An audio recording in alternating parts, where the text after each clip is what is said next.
तोट्यात सुरू असणाऱ्या PMPL प्रशासनाकडून प्रशासनाच्या उत्पादन वाढीसाठी आता अनेक उपाययोजना ज्या आहेत त्या करण्यात येणार आहेत आणि त्यातलीच एक मोठा भाग म्हणजे चक्क अदानी ग्रुपकडून आता PMPL मध्ये इन्व्हेस्टमेंट जी आहे पुण्यात गुंतवणूक करण्यात येणार आहे। पुण्यात नव्या इलेक्ट्रिक बससाठी जवळपास 7 चार्जिंग स्टेशनला आता मान्यता मिळालेली आहे। अदानी ग्रुप सोबत गुंतवणूक करून PMPL प्रशासनाकडून पुणे आणि पिंपरी चिंचवड शहरात इलेक्ट्रिक बससाठी चार्जिंग स्टेशन जे आहेत ते उभारण्यात येणार आहेत।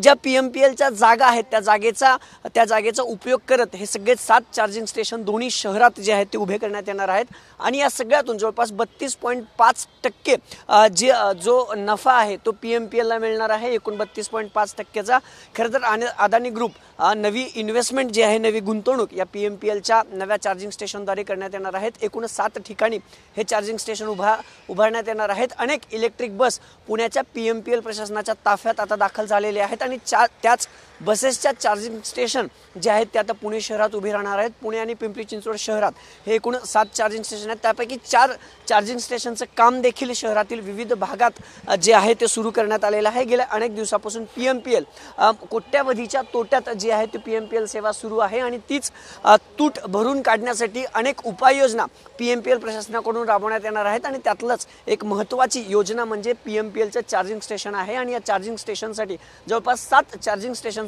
तर्फे अदानी ग्रुप ऑफ कंपनी तर्फे आता इन्व्हेस्टमेंट करण्यात येणार आहे आणि त्यातला सगळ्यात मोठा हिस्सा म्हणजे 32.5%चा नफा PMPL ला मिळणार आहे। कॅमेरा पर्सन विकी चव्हाणसह अभिजित पोते TV9 मराठी पुणे।